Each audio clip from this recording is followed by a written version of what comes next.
Jangan menantang malam satu suro jika kamu tidak mau dijemput. Assalamualaikum warahmatullahi wabarakatuh. Selamat datang di channel 1N02 bersama saya, Wan. Akan banyak video yang membuatmu penasaran. Oleh karena itu, subscribe channel ini agar tidak ketinggalan. Di video kali ini, saya akan membacakan sebuah cerita horor. Cerita horor kali ini berjudul Malam Satu Suro. Sebelum ke videonya, pastikan lampumu sudah dimatikan karena mereka suka kegelapan.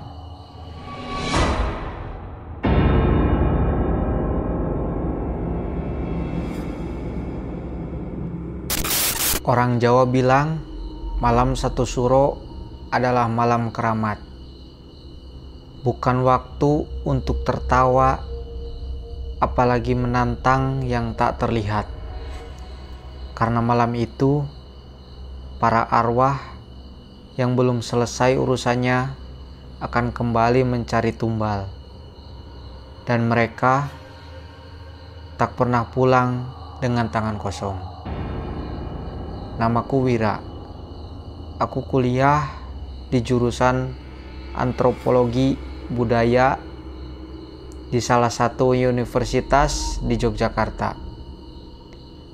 Semester lalu, aku dan dua temanku, Laras dan Dion, mendapat tugas akhir yang cukup berat.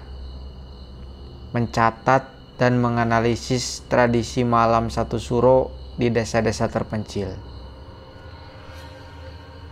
Entah bagaimana, kami menemukan satu nama yang jarang disebut, Desa Karangjati.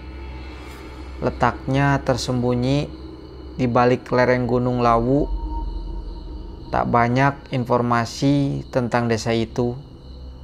Bahkan ketika kami bertanya pada dosen pembimbing, ekspresinya langsung berubah tegang. Jangan ke sana.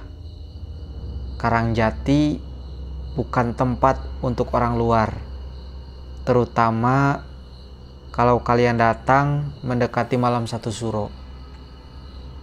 Tapi kami keras kepala.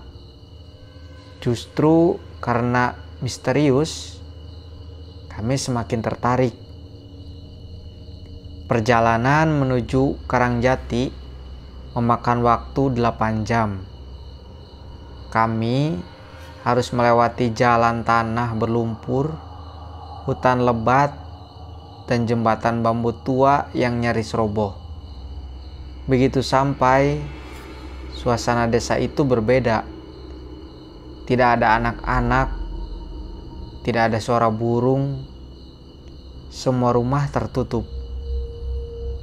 Kami disambut seorang pria tua bernama Mbah Gondo, satu-satunya yang bersedia berbicara. Desa ini tidak terbuka untuk siapapun, apalagi di bulan suro. Tapi kalau kalian nekat, ikut aturan kami. Jangan ke sungai, jangan keluar rumah malam hari, dan yang paling penting, jangan pernah menantang suara gamelan. Kami bertiga hanya saling pandang dan mengangguk. Tapi dalam hati, kami tahu kami tidak datang untuk diam. Kami ingin bukti bahwa mitos itu hanya dongeng. Tiba malam satu suro. Kami menyiapkan kamera, senter, dan alat perekam. Laras membawa sesajen palsu. Dion bahkan membawa boneka kecil berpakaian putih untuk mengundang makhluk gaib. Kalau mereka benar-benar ada, pasti muncul, kata Dion sambil tertawa kecil. Kami menyelinap keluar dari rumah kontrakan menuju sungai yang konon jadi pusat ritual warga. Sepanjang jalan, udara terasa berat, lembab, dan bau kemenyan tercium samar. Di kejauhan, suara gamelan mulai terdengar pelan, tapi jelas. Padahal tak ada satu rumah pun yang mengadakan acara. Saat kami tiba di tepian sungai, semuanya menjadi gelap. Senter mati, kamera rusak, dan suara gamelan semakin keras. Tidak dari satu arah, tapi dari segala arah. Laras mulai gemetar.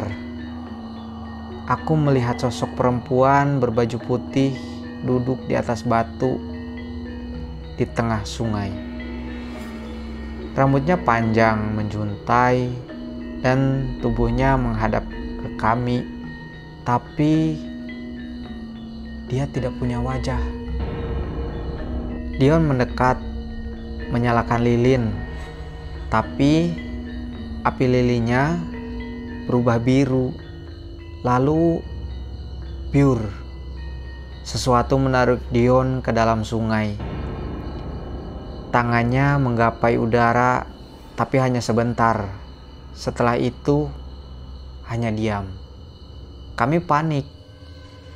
Laras menarikku untuk lari, tapi jalannya berubah. Hutan yang tadinya tak jauh, sekarang seperti labirin. Di kejauhan, kami melihat deretan perempuan berkebaya putih berjalan memutar seperti menari. Mereka melayang, tidak menyentuh tanah. Kami lari, menabrak ranting terluka, tapi tetap berlari. Sampai rumah Mbah Gondo terlihat.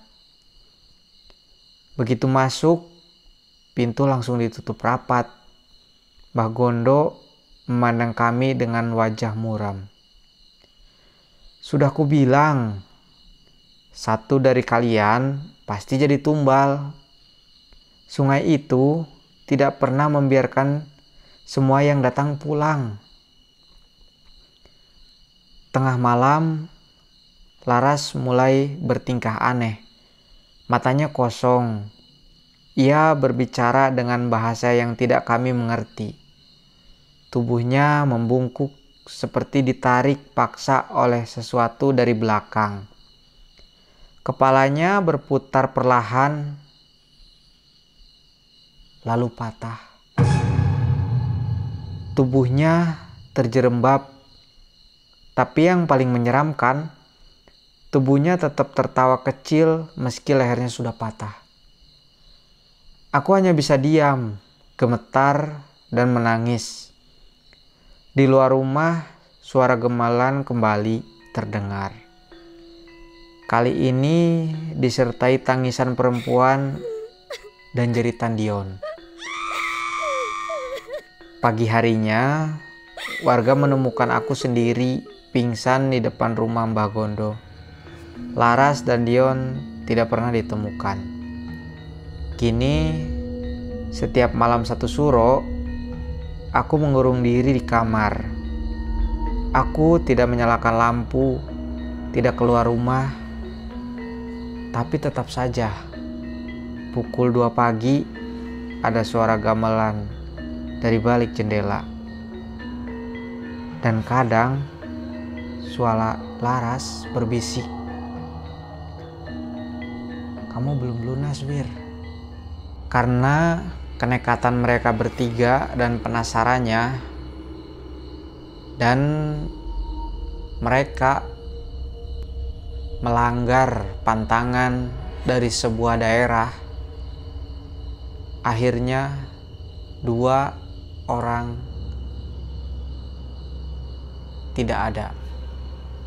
Oleh karena itu, dimanapun kita berpijak, kita harus mengikuti aturannya. Jika kalian ingin dibuatkan cerita horor, silahkan tulis judulnya di komentar. Terima kasih telah menonton video ini sampai akhir. Support channel ini agar makin maju dan berkembang dengan cara like, share, dan subscribe. Sekian untuk video kali ini. Saya Wan. Sampai jumpa di video selanjutnya.